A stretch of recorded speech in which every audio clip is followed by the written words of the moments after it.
বুঝতেছি না এই বিএনপির আমল আসার সাথে সাথে কোন খারাপই রাহা জানি এগুলো কি শুরু হয়েছে।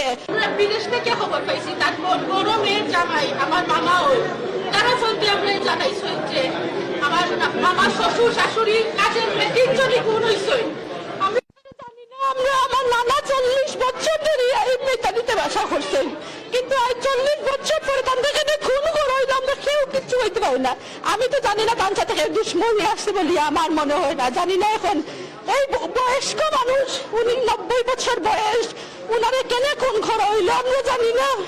আমরা তাই তো অনেক ব্যবসা করতে, হাউজিং এর ব্যবসা করতে, আইপি ব্যবসা করতে, উনি অনেক বয়স্ক ছিলেন, অনেক সম্মানিত একজন মানুষ আব্দুল সত্তার, উনাকে এক নামে সবাই চিনে।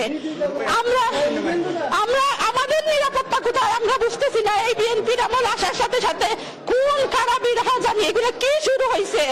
আমরা আমাদের নিরাপত্তা কোথায়? আমাদের বাবা মাও তো একা থাকে, সবাই বাবা মা একা এই দেশে, প্রবাসী সবাই প্রবাসী, সবাই বাবা মা একা। আমরা বিচার চাই, আমরা এই খুনের বিচার চাই।